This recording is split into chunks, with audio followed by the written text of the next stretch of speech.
All right, Jabosai, good morning. Let us begin. Begin by thanking our sponsors for this morning's shir.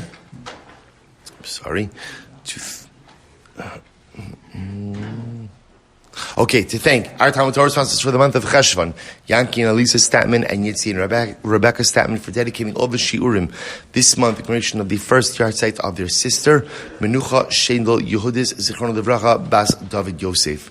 To thank Shmuel and Robyn Korobkin for dedicating the shiurim this month, the commemoration of the 25th yarzheit of Robyn's mother, Pessa Mira, Bas Chaim, Zichron Livracha. We hope that in the merit of our TALMUD TORAH, the neshamas will have an aliyah and the family's einachama. Rabbi say with that, let us begin. So Rabbi say yesterday was like Daf Yomi Kriyas Yamsuf for us over here. Right? So Rabbi say we actually are picking up today on Daf Chaf Zayin Amud Aleph at the Mishnah. At the Mishnah, yes, that is correct. At the Mishnah. Baruch Hashem. Admittedly, we did go a little bit quickly, right? But again, also we're at the Mishnah, starting a really fascinating sugya today. So it says the Mishnah as follows: Nidre Onsin. So if you remember again in the beginning of this chapter, right, the beginning of the third parak of Nedarim. So the Mishnah stated, Arba Nedarim etiru chachamim. So ultimately, again, there are four types of Nedarim which do not require hatara, because effectively they're void from the beginning. In other words, they're not Nedarim. So we've spent a significant amount of time speaking about Nidre Zerizin, right? And now we're going to go ahead and speak about Nidre Onsin. Although Rabbi say we're going to see that halacha l'maisa, there is some degree of overlap in between some of these categories, as we'll see. So here we go. Mishnah, really fascinating. Nidre Onsin. So Rabbi say, what's the example of Nidre Onsin? Now we know what's an ones. Ones is an extenuating circumstance. So what's Nidre Onsin? So it says the Mishnah, Hidiru chaveru sheyochal etzlo. So we'll say, it's interesting. This is always like the go-to case. So what happens? I go over to Reuven and say, Reuven, I really want you to come over to my house for lunch. And if you don't come over to my house for lunch, konam my property on you. Right? So all of my property will become us like a carbon to you. Okay. Now what happens? So I will say, fine. And Reuven says, okay, that's the neder. The chalahu, o shechalabano. So I'll say, so what happens? Now Reuven becomes ill, or his son becomes ill, o she'akvo nahar, or the river became swollen, and he was unable to pass it. What's talacha? Hare'elu nidre onsin. So we'll say these are all examples of nidre onsin. So we'll say all of this ultimately again are examples halacha l'maisa again of an extenuating circumstance. And therefore we'll say again, remember, what's the net effect? Reuven doesn't come to my house. But even though Reuven didn't come to my house, and even according to the neder, what happens if Reuven doesn't come to my house? What happens? My property becomes asrutim like a carbon because he didn't come because of an ones, because of an extenuating circumstance. Therefore, halacha l'maisa, again, essentially, the neder does not kick into effect. Now, I will say, take a look at the Ran for just a moment. The Ran's on the left-hand side. It's actually the last of the intermediate wide lines. The Ran writes, Neder nidre onsin hediru chaveru shiochal imo o shechala, kilomar da'afa gav delav ones gamerhu. Now, I will say, the Ran is making an amazing observation here. If you look at the example, right, I made Reuven take the neder, right, or I imposed the neder upon Reuven, or I made the neder, which has an effect on Reuven. Now, Reuven doesn't come because his son is sick. Then I will say, does his son's sickness prevent him absolutely from coming to my home? No. He could find someone else to stay with his son. But I will say, but again, it's the type of circumstance where it makes sense for Reuven to be with his kids. So Ran is pointing out over here, in the world of onsin, there are different types of extenuating circumstances. There's an extenuating circumstance which makes something impossible, and there's an extenuating circumstance which makes something very difficult. The case of onsin in our Mishnah doesn't have to be a circumstance which makes compliance with the neder impossible. It just has to be a circumstance which makes compliance with the neder difficult. So interestingly enough, there's a lower threshold for ones over here. Incredible. So the Ran goes on, Hare elu nidre onsin. The Ran says, Lefi shelo ala al daito lesser nechasav achavero im lo yochal imo ela kishe yuchal lava below ones klal velo yovo. In other words, we'll say, when I made the neder, what was the intention of my neder? That if Reuven doesn't come to eat at my house, ultimately my property is going to be asra upon him. But what's my intention? My intention was never regarding an onus. In other words, Rabbi say, the whole chap over here is, that was never the intention of my neder. Of course, if Reuven's kid is sick and he's got to stay home, or the river is swollen and he can't make it across, I never had in mind to begin with that my neder should be chal in such a situation. Aval kol shene'enas ktsas, kegon shechala b'no v'tzarach l'shamro, mutar, dalav adaiti dahachi ajay. So both say, so again, that's why here the Ran says it explicitly again, kol shene'enas ktsas. All you need is a ktsas onis, right? An onisala, right? Like a shtickle onis, right? Right? All you need is a little onis, right? And that's enough ultimately to prevent the neder from going ahead and taking effect. So I will say, really fascinating. Now, what's interesting about this, I will say, is here's I just think what's interesting is in general when it comes to nedarim, right? Same things by Shavuos. We normally say dvarim shebalev einam dvarim. What you're thinking doesn't matter. It's what you say, ultimately, that matters, which is a good cloud in life in general. But I will say, but here's what's interesting about this case is, here, but why don't you say again what you said? You didn't make any qualifications.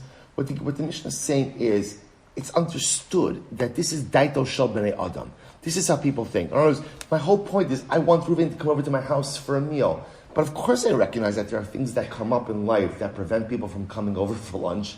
And I never have in mind for the neder to go into effect in a situation like that. So I will say this is the case of nidrei onsin. So again, one more time, Reuven, come over to my house for lunch, and if you don't, all of my property is usher to you. Reuven's son gets sick, the river gets swollen, he can't make it over, the neder does not go into effect. Nidrei onsin, that's an ones. Doesn't have to be a major ones, doesn't have the ones gadol, even ones ktsas has the ability to prevent the neder from taking effect. Incredible. Let's go weiter. A lot more to say on this, but let's go weiter. Says the Gemara. Ho Gavra, the Gemara tells a story. Ho Gavra, the itfis zechusa bebeidina. So this is really a fascinating case. There was a guy who literally said, zechusa means, if you could just imagine for this for just a moment, I'm having a legal dispute with Reuven about a parcel of land. Okay? I have some documentation which supports my claim to the land, but it's not enough to win the case. So what do? I give over my documentation to the Beis Din, right? And what happens? Va'amar, and I say to the Beis Din, Ilo asina atlasin yomin libatlun hani zichusai. I hereby, right? If I don't come back within 30 days, I hear all of my claims should be batal. So essentially, if I don't come back in 30 days, ultimately, again, any claims I have to this real estate should be absolutely batal. Now, let's take a look at this case over. Look at the Ran again. Now we're in the end of the second wide line of the Ran. Really interesting. Hi Gavra, bikesh mi Beis Din sheyitnu lo zman. So we'll say the Ran gives us the context. I'm in Beis Din with Reuven. We're having a dispute about a piece of real estate. I say, you know what? I need some time to assemble my paperwork. To support my claim. Now the Ran says, "Ukidisan b'Sanhedrin shekol rayos sheish lechalahavi heve mikan ad lamed yom." So we'll say now again that is a legitimate request, right? A request for a delay, not a delay, postponement. Thank you, postponement, right? Because I need to gather my paperwork. Fine. Look at the Ran. Ubeis din chashashu shemalo amar kein ela lishamet mehen. So let's listen to this. But what is Beis Din concerned about? Beis Din is concerned that it's just a delay tactic. Just a delay, and I have some other plan going on over here. So what happens? So I need the time. Beis Din is concerned to give me the time. So I come up with this deal. What does Beis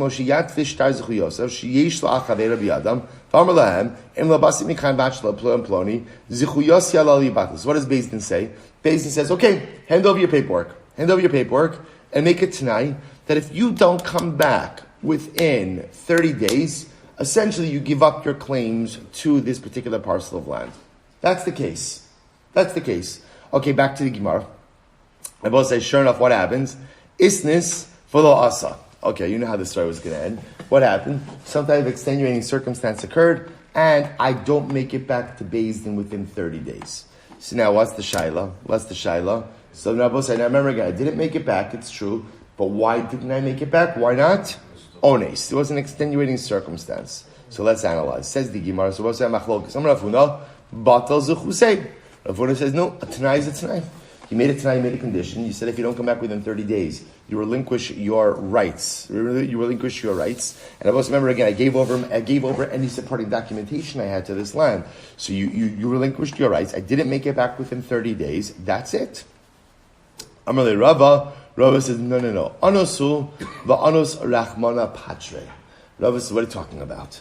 This is an ones. This is an extenuating circumstance. And I will say, what's the halacha by ones? The Torah exempts you in a case of ones. I will say, by the way, all of us know that principle of ones rachmana patre, that the Torah goes ahead and exempts me in a case of extenuating circumstances. Interestingly enough, what's the makar for that? The chsiv v'la na'ara lo sa'ased davar. I will say, this is incredible. This is a man who violates a girl who is betrothed, the nara mu'urasa. So the Torah says he is put to death for the sin of adultery, and to her, you do nothing. There's no liability on her part.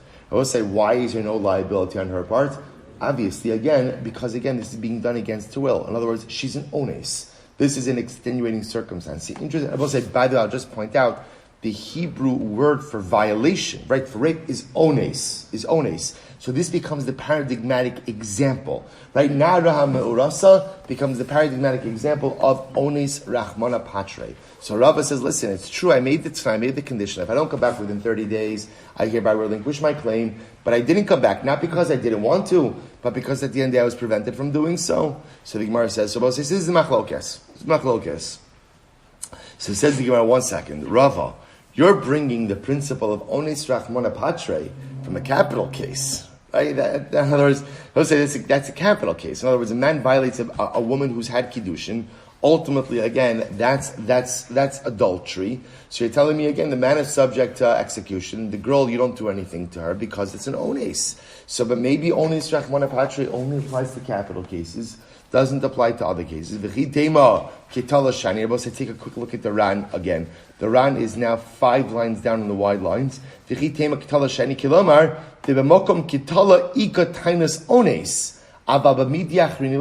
so fascinating because it's such a yesodistic Gemara. Maybe the concept of ones rachmana patre only applies in capital cases. And by the way, there's a very strong argument to make that. What's the very strong argument? That's the makar, right? That's the source for ones rachmana patre in a capital case. So maybe it only applies, maybe the ability to say it was an extenuating circumstance, and therefore, again, I'm not liable, quote unquote, only applies in a capital case, doesn't apply in any other case. To which the Gemara says, no. Vatanan, here we go.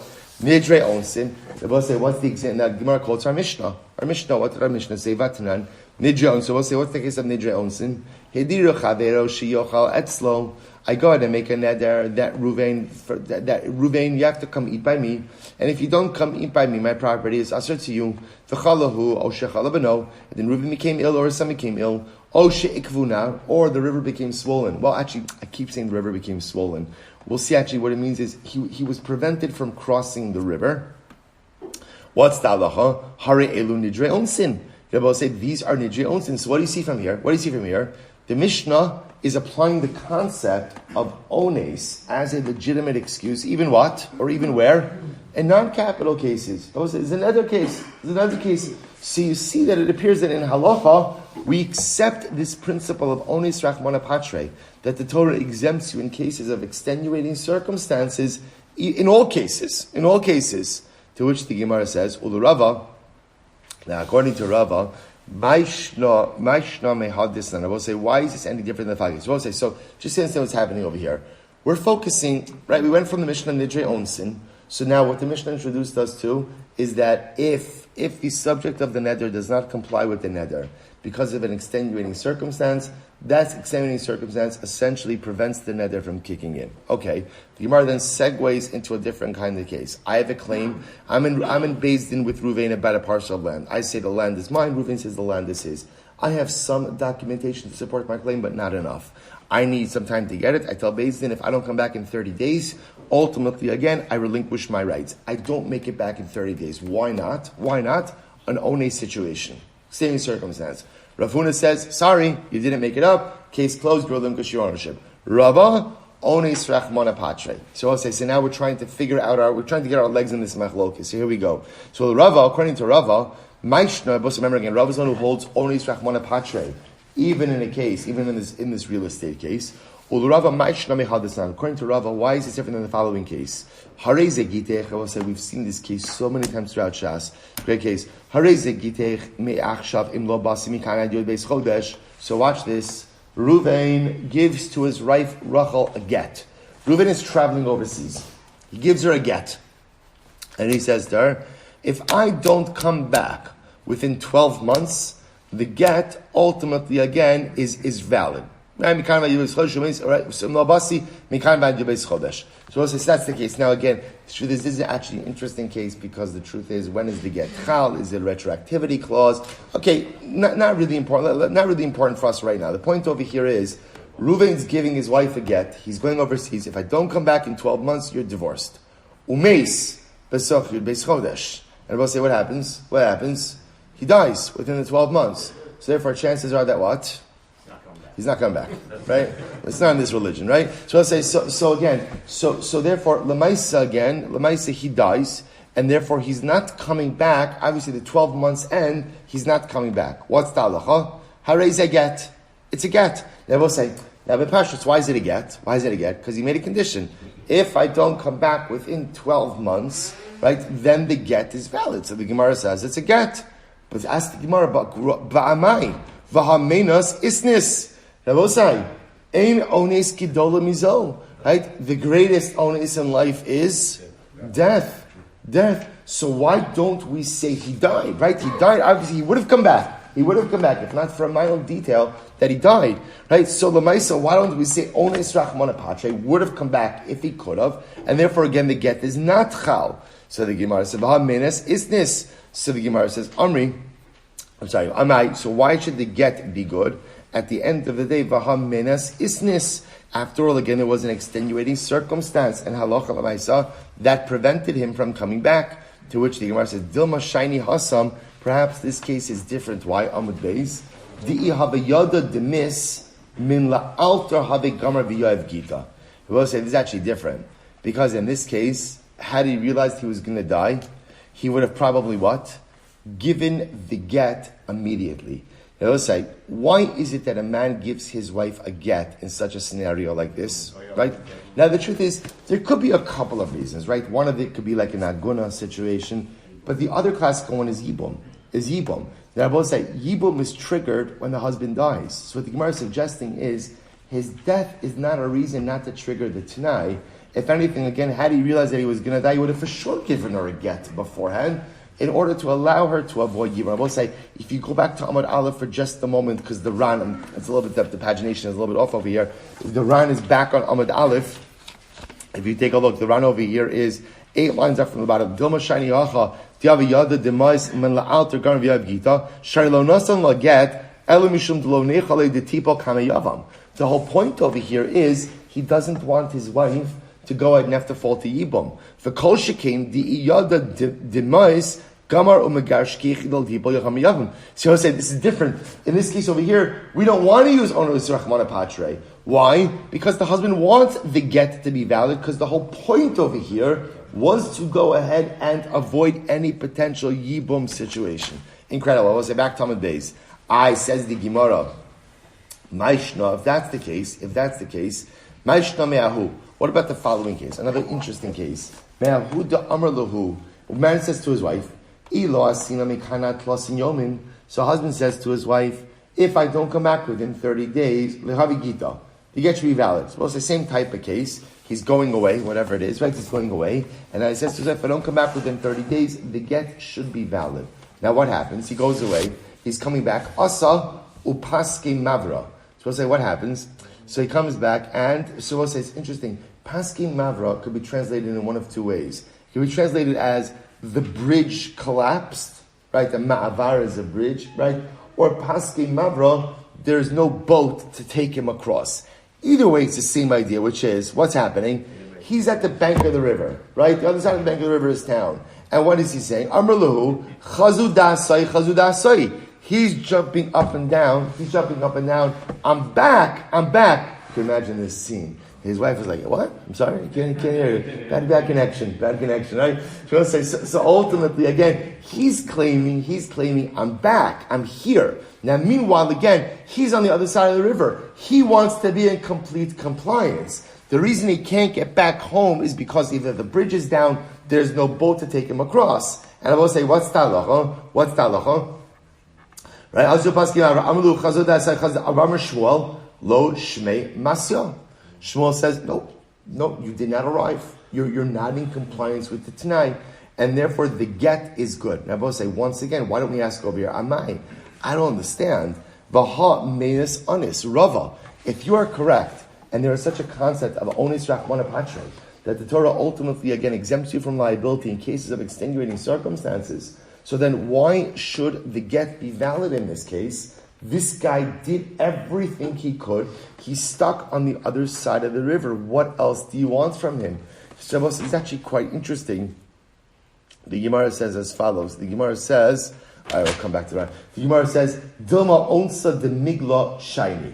Umavra migle onse. Shabbos is actually quite interesting. So the Gemara suggests maybe this is a different kind of case. What's different kind of case? We'll say, the Ran already said this before, there's different kinds of ones. Now in the Ran's view, there's what we call ones gadol and ones ktsas, right? There's like major ones and minor ones. Major ones is where you cannot take action, right? Something mamish actually prevents you. Minor ones is where technically you could take action, but it's not the prudent thing to do, right? Reuven's son is sick. He could leave his son to come and have lunch with me, but that's not the prudent thing to do. Now, the Gemara suggests something else. There is a foreseeable ones and an unforeseeable ones, right? What's the example of a foreseeable ones? Getting back to the side of the river and the bridge being down. Or there not being an available boat to shuttle you to the other side, right? That's foreseeable. I will say now, obviously, it's foreseeable because stuff like that happened all of the time. So this is incredible. So Gemara wants to suggest that maybe when we say ones rachmana patre, when we actually go ahead and adopt that principle, which we do, which we'll see in halacha, we adopt that principle, we only adopt that principle for unforeseeable onsin. But if something is absolutely foreseeable, then what? You can't claim ones. You can't claim, which makes sense. You can't claim extenuating circumstance. The whole cha of an extenuating circumstance is what? You could not have planned for it. But if something it is extenuating, but I absolutely could have planned for it, then halacha l'maisa, that is not an excuse. So therefore, the Gemara suggests over here, Reuven goes away. He says, if I don't come back in 30 days, the get is a get. He gets back. He's on the other side of the river. The footbridge is down, or there's no boat to take him across. That's foreseeable. You should have built that into your Tanai. And the fact that you didn't, that's on you. But you cannot claim ones rachmana patre. Shabbos say is such also like a profound life yisod if you think about it, right? We start on things, we start on life initiatives, we start accomplishing things, and then things come up which derail our dynamic achievement. And we say, okay, I tried ones rachmana patre, extenuating circumstances. Shabbos say so many times in life when we get derailed by circumstances, it's because we didn't plan well enough.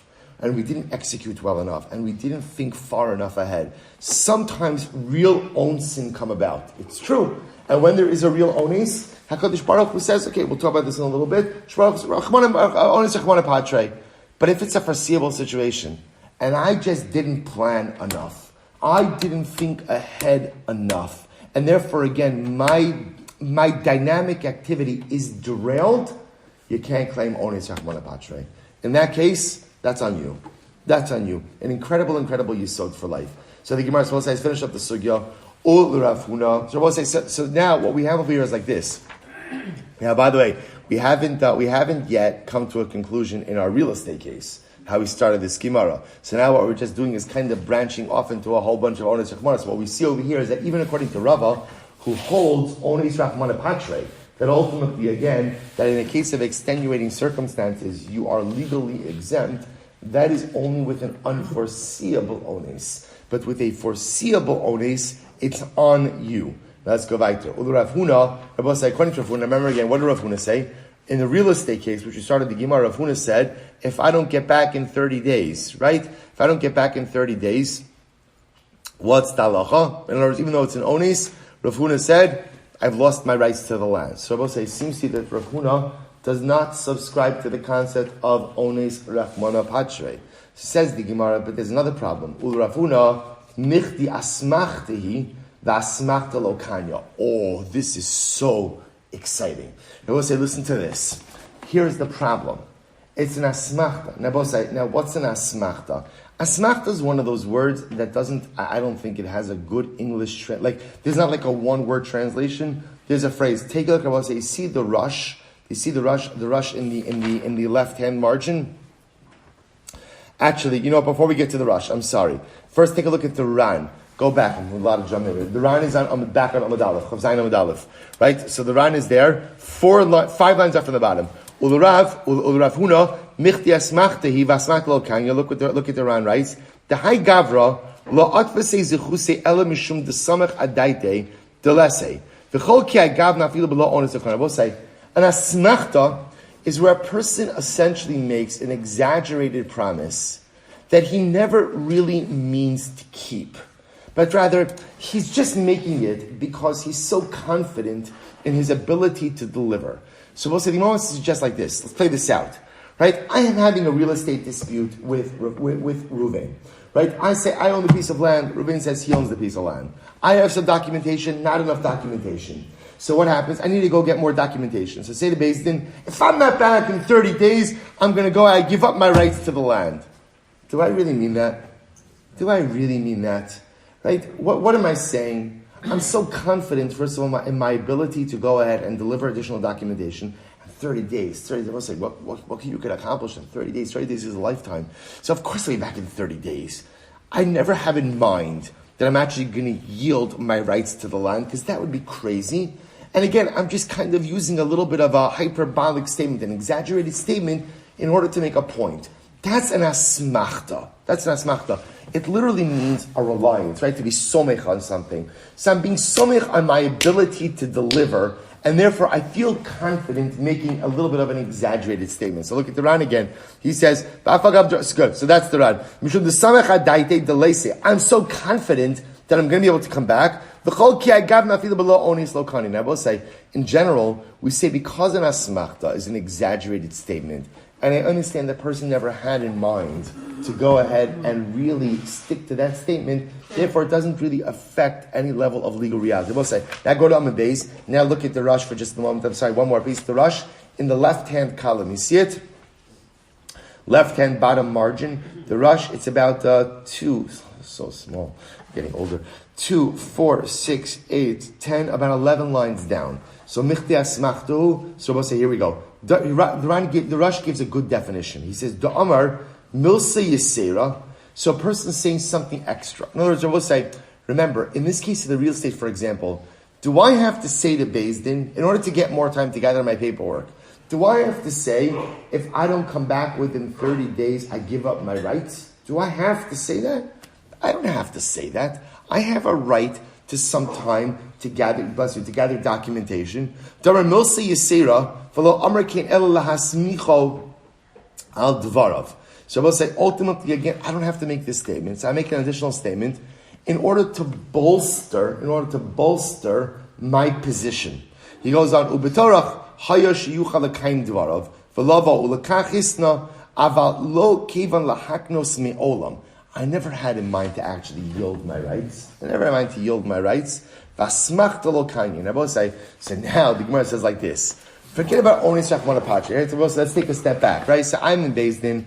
I say the land is mine. Reuven says the land is his. I have some paperwork, but not enough to support my claim. I say to Beis Din, I'll be back in 30 days. And if I'm not back in 30 days, I yield my rights. So now what happens? I can't get back. Onis. Bridge is down or whatever. Something, snowstorm. I can't get back.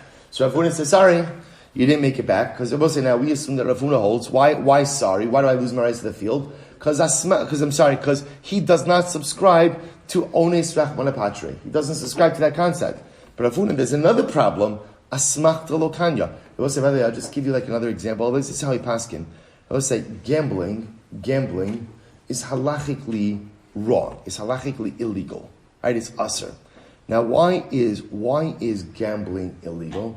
So first, the Gemara calls it mesachik bekuvya, right? Plays with dice. First of all, the Gemara says, number one, because Eino mitzaref b'yeshuva shel olam. Person who gambles is doing absolutely nothing productive for the benefit of humanity. So therefore, again, when you're doing nothing productive for the benefit of humanity, that's asur. There's a bigger problem. I will say, gambling, the Gemara says, is a problem of theft. Theft, right? We're all putting our money on the table. I will say, the Gemara says, because you know what happens when people gamble? When they put their money in the middle, or wherever you're putting your money, right? So lamais, again, right? No one has intention to lose. So even though I'm putting my money there, I have every intention to win. And when I lose, I'm not really willingly giving up that money. So I will say that's an asmachta. You see, I put my money in the middle, and it looks like I'm sure, of course, I recognize I win, I lose. No, I'm not. I'm only doing this to win. So therefore, I will say, even though, again, I'm making a statement that I'm ready to lose the money, I'm not ready to lose the money. Therefore, when the other party wins and takes the money, he's taking that money against my will. That is a form of theft. So I will say, so that's an example, ultimately, again, of asmachta. I'm making a statement, it's a bit exaggerated, it's a bit hyperbolic in order to make a point, but I don't really have any intention of honoring it. That's not my point. So the Gemara is going to Rav Huna, why isn't this an asmachta? Asmachta lo kanya. So this is incredible. Shiny yachar, no, this case is different. Why? The mitzvah son zechusan. I will say, this case is a little bit different. Why? Because I will say, before I left, what did I do? I handed over my paperwork. So I will say, handing over documentation already, this is not a smachta. So I will say, a smachta is just about what could be construed as a hyperbolic promise. This is much more. There's an action here, right? I've handed over my documentation. When you hand over your documentation, that is no longer simply an asmachta. I will say, I'm sorry, once more, if you just go back to the last time I'm going to make you turn the page. Actually, it's not true. I will say, so second to last time I'm going to make you turn the page. I will say, go back to the line just one moment. 3 lines are from the bottom. Shiny yachad demitu san zechusa, shekevan shiyatzu mirishuso, v'etfisa miyad bezdin leka smachta. See, I will say, the moment I hand over documentation, this is a real legal proceedings, right? This is already said. A smachta, I will say, is where the promise is just words, not accompanied by any dynamic action. Here I've done something of significant legal consequence by handing over my documentation. Right? And again, the Rashi also points out where it says, Kigavoi dami v'lo havi asmachta. Fine. So the Gemara says, V'hechad the mitzvahs and lav asmachti. Is that true? So whenever you hand over documentation, we've left the realm of asmachta. Vatnan, we learned, this is very interesting. Misha paramixas chovo, v'hishlis eshtaro, v'amar im eini nosin lo mikhanad lamed yom, tein lo shtaro. So we'll say, listen to this fascinating case. I borrowed $1,000. I borrowed $10,000 from Ruvain. Let's make it a big case. I borrowed $10,000 from Ruvain. So we'll say, so now what happened? I paid back $5,000. Now I will say, here's the problem. In a loan case, who normally holds the loan document? Who holds the loan document? The lender. Right? Which makes sense. Right? The document is the vehicle through which the lender collects. Here's the problem. I paid back half of the debt. So we'll say, what are we concerned about? If Ruvain, let's say I borrowed from Ruvain, if Ruvain holds the document, we'll say, what's the problem? He could potentially collect still another full $10,000, but I only owe him $5,000. So of course, what's the simple answer? Shover. Write a receipt. Very back from our Ksuvas days, we don't like writing receipts. Why don't we like writing receipts? Because then, now who has the obligation to hold on to the receipt? Right? Is me, the borrower. I have enough stuff to hold on to, right? So Lamaisa, again, I don't want to, so I'll say, so we have an interesting case over here. So what happens? One of the things you could do is give the note to a third party. Right? So now, I'm not going to let Ruvain hold on to a $10,000 note because I already paid back $5,000. I don't really want to hold on to a receipt. And writing up a receipt is a to-do. So instead, Ruvain and I agree, let's give the document to Shimon. Shimon knows that I paid $5,000 already. Shimon will hold the note until, again, I'm obligated to pay the other $5,000. Fine. Now I will say, listen to this thing. So I say as follows. I say, Va'amar, im eini nosin lo mikayim ad lamed yom, tein lo shtaro. So I say to Shimon, who's now holding the document, Shimon, if I don't pay Ruvain the remaining $5,000, give Ruvain, in 30 days, give Ruvain back the document. Which essentially is saying what? If I don't pay the remainder in 30 days, then what? Give him the document, and he'll now have the power to collect the full 10,000. You have all 10,000. You have to leave aside ribbis issues with this right now, leave aside interest issues, but that's the case. So I make this statement. So what's the halacha? Higiyas man, 30 days pass, and I didn't pay back the debt. So what's the halacha? Rabbi Yossi Omer Yitin. Rabbi Yossi says, look, then Shimon, the third party, should give the document back to Ruvain. I'm in non-compliance with the Tanai. As a result, Ruvain's going to get the shtar back, and now, of course, Ruvain's going to be able to collect another $10,000. So I'll say, Rabbi Yehuda Omer lo yitin. Rabbi Yehuda says, no, absolutely not. Do not go ahead and give it back. Don't give it back. And I will say, what's going on over here? So the assumption over here is, what's the machlokes? The machlokes is asmachta kanya or lo kanya. Rabbi Yossi says asmachta kanya. I made an asmachta. Rabbi say, obviously, let's play this out, right? When Shimon, the third party, has the document, and I say, Shimon, if I don't pay back the remaining $5,000 in 30 days, give the document back to Ruvain. Rabbi say, do I mean that? In other words, when a person makes a statement like that, let me say it differently. When is the only time I'm going to make a statement like that? When I'm absolutely, positively sure that I'm going to pay back the remaining $5,000 in 30 days. Otherwise, why in a million years would I ever say something like that? I will say, that's an asmachta. I'm making a hyperbolic statement because I'm so confident that I'm never going to have to rely on it. So now, unfortunately, 30 days go by, and now what happens? I haven't paid back. Rabbi Yossi says, asmachta kanya. Asmachta kanya. Listen, I understand you made an exaggerated statement, but you made it. You made it. I made it. Now I have to live with it. Give the document back to Ruvain, and it turns out that now Ruvain's going to be able to collect another $10,000. Rabbi Yehuda says, no, don't give it back. Don't give it back, because asmachta lo kanya. Clearly, again, it was an asmachta statement. Asmachta is not legally binding. Don't give it back. V'amrav Nachman, v'amrav ein halacha Rabbi Yossi. Tamar asmachta kanya. The halacha does not follow Rabbi Yossi. He holds asmachta kanya. And everyone says, so what do you see from here? Here is a case of where a document has been given over, and yet we still say what? Asmachta lo kanya. Let's loop this back to our real estate case. Remember again, Rav Huna says that when I don't come back in 30 days, I've given up my rights to the real estate. The Gemara says, Rav Huna, what about the fact that the statement is an asmachta? And asmachta lo kanya? Rav Huna says, no, the real estate case was different. Why? Because I handed over documentation. I will say, what do you see from this last case over here? Even when you hand over documentation, we still hold asmachta lo kanya. So what's going on? To which the Gemara says, Shiny hacha de amar lebatlan zechusei. I will say, it's different over here. Why? Because lamaisa, again, a person is saying that ultimately, again, libatle zechusei. Ultimately, again, my rights should be negated. I will say, what does that mean? I'm sorry, last time. Go back to Chav Zayin Amadalef, just last line of the Ran.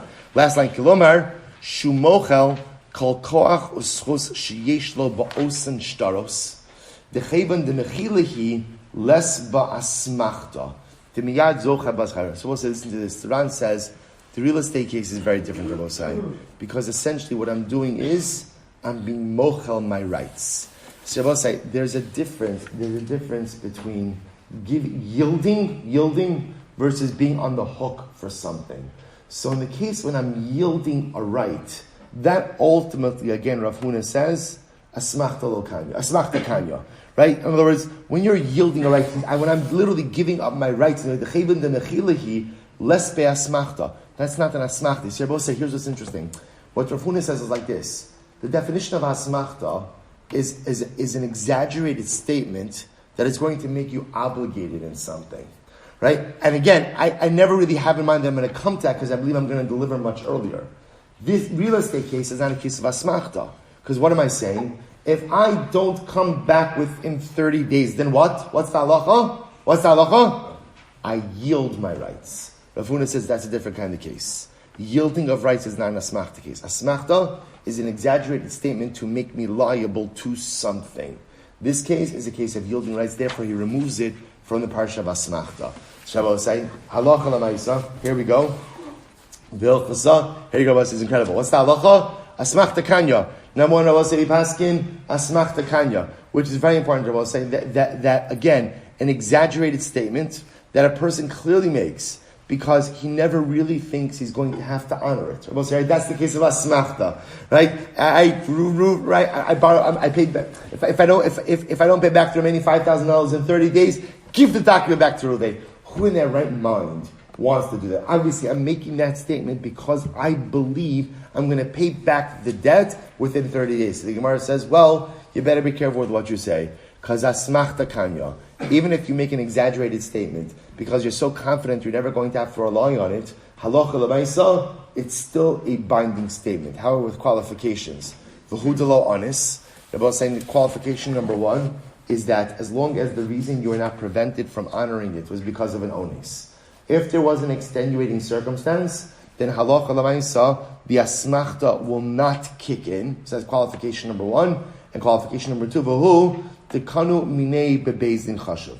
And I will say furthermore, the asmachta is only binding when halacha l'maisa, it's being done within a reputable bezdin. So in other words, I will say, so an asmachta that just two people kind of casually exchange, that's not going to work. But if the asmachta ultimately, again, if the t'nai is made in bezdin, and the reason I don't fulfill it is not because of an ones, then ultimately, again, the asmachta will be binding. And I will say, this is how the Rambam paskins, halach l'maisa, the Rambam writes, this is in Hilchos Mechira, Perek Yud Aleph, Perek Yud Aleph, Perek Yud Aleph, halach Yud Gimel. Asmachta, here it is, asmachta. So I will say, so I make an exaggerated statement, shakano miyado. And I will say, the way it was is, there was a Kabbalah's kinyan. Right? Bebezdin chashuv, an important bezdin, harei ze kana. So I will say, so for example, let's just use the case we used before. Halacha l'maisa, if I go ahead and I borrowed $10,000 from Reuven, and again, I paid back $5,000. We're in Bezdin. We both agreed to deposit the document with Shimon, and now I say, Reuven, if I don't pay you back the remaining $5,000, then Shimon, give Reuven back the document, which essentially allows Reuven to collect. And again, we do this in Bezdin, we do a kinyan to solidify it. It works. And now I don't come back within 30 days. What's the halacha? Shimon gives the document back to Reuven. However, if the reason I don't come back is why? Because of an ones, then ultimately again the asmachta will not be binding. Incredible. So ultimately again, by the way, the same would apply in the real estate case as well. Rabbi say, let's go full circle. Now in the real estate case, now I understand it. What happens in the real estate case? I have a din Torah with Reuven. I say I own the land. Reuven says he owns the land. Right? And now what happens? We're in Bezdin adjudicating the case. I have some documentation, not enough to support my claim. I say, Bezdin, give me 30 days to get my documentation, and if not, I forgive my rights. You keep the paperwork, I forgive my rights. I will say, I don't come back within 30 days. What's the halacha? It depends. What does it depend on? Why didn't I come back within 30 days? If I just didn't come back, then einachinami. That's it. I've yielded my rights. Asmachta kanya. If, however, I didn't come back ultimately because of an ones, then ultimately again ones rachmana patre, and ones will prevent the asmachta from kicking in. I will say, just to end off, I'll share with you something absolutely beautiful on the idea of ones rachmana patre. See, I will say, the great tzaddik Rav Itzela Avarki says, why is the lashon ones rachmana patre? Why don't you just say ones pater? Ones rachmana patre. Ones, extending circumstance, Hashem exempt. Why do you need this? So we'll see, listen to this beautiful idea. He says, Akasha, lama rachmana, hayayacha lama ones pater. Just say, an ones is pater. That's it. Listen to this, and we'll see how beautiful this is. Da Kadosh Baruch Hu bochin levavos. Kadosh Baruch Hu looks into the heart of man. V'imrod se sha'ish hazeh, v'imroa sha'ish hazeh chash kanafsha b'chol libo, l'kainis ha-mitzvah. If Kadosh Baruch Hu sees that a person truly desires to perform a mitzvah, rak ha-ones ma'akvo, but there is an ones, an extenuating circumstance which is preventing me from fulfilling it. Al zeh amru rachmana patre. Rabbi, listen to how the tzaddik reads the word. Rachmana patre means shaTorah hakidosha hiya shaliach va'ose es hamitzvah ba'avuro. Rabbi say ones rachmana patre means like this. Ones, if I really can't accomplish something in life because of an extenuating circumstance, HaKadosh Baruch Hu sees how much I want to do it, but I can't. Rachmana patre, Hashem Himself will pater me, will exempt me. It's kiviyachal as if Hashem becomes my shaliach to accomplish the things I cannot accomplish on my own. Rachmana, the Ribono Shel Olam himself becomes my shaliach, patre to exempt me from my obligation. The power of only tzachmana patre. But of course, it only works if it's legitimate ones. If I don't accomplish the things in life I want to accomplish because of poor planning, because of a lack of drive, or not enough foresight, that's on me. But if it becomes something extenuating, then ultimately HaKadosh Baruch Hu tells us, I got your back. Shkach Avosai.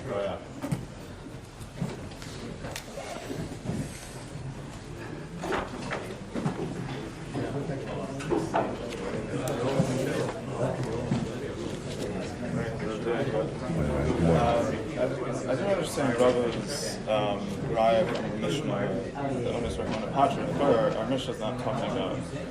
It's not talking about Onus Rahman Patra. It's talking about what do we call it? Pessa Mira. No, it's not a Pesach. That's the whole point. No? That you would not have. Isn't that the whole flow of the Mishnah? You would not have made them in the first place. Your Neder didn't encompass the case. But you don't have to ignore this. Remember, again, these are cases. These